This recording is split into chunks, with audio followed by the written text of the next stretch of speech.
Page is a producer, artist and DJ out of the UK. But he was born out of the whole jungle drum and bass movement. He was picked up by a guy called Shy FX, who had a record label called Digital Soundboy. He heard a couple of Benny's tracks and decided to sign him, and things really started to change for Benny when he released a track called Turn Down the Lights.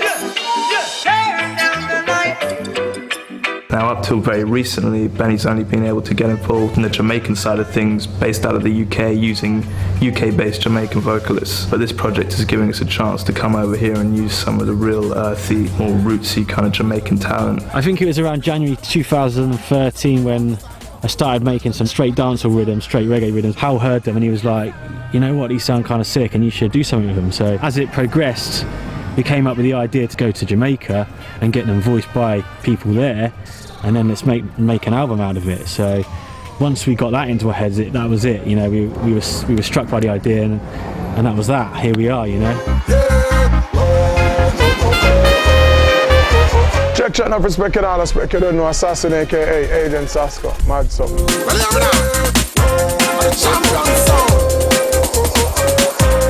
Assassin is a dancehall artist from Jamaica.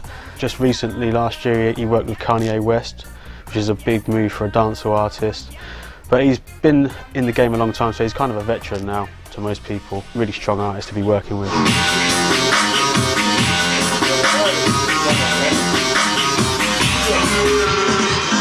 We arrived in Jamaica without really knowing who we were going to work with, but luckily we got a link through Dizzle, which is an engineer that we were working with, and he said he could get Assassin, so we were like, whoa, we can get Assassin in the studio tomorrow. So we kind of linked that up, and it was a lot of driving around and waiting around, and is he going to make it to the studio? A couple of hours down the line he turned up and he killed it basically.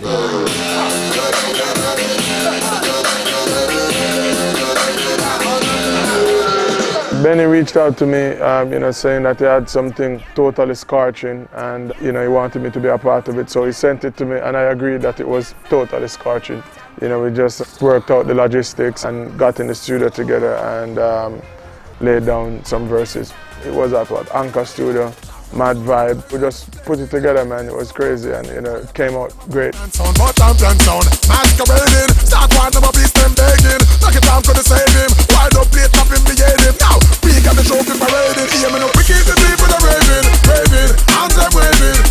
Two Culture Clash was a project that was pioneered, and it was the brainchild of Mark Jones from a label called Wall of Sound in the UK, and John Baker, who is the owner of GJam Studios. Now, Two Culture Clash was really the first time this concept was done. The concept being bringing electronic music together with dancehall and reggae artists and fusing those sounds, which is essentially what we're doing now. Champion.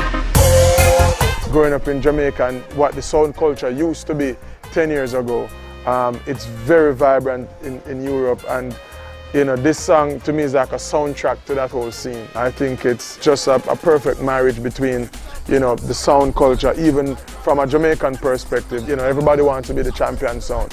It's a perfect narrative for that whole side of the music. So I'm happy to be a part of it. It's a good vibe, and you don't know massive, check it out, Champion Sound, Benny Page, Mad Something. And of course, I have to shout out the sample to Colonji and the sample there, Murder.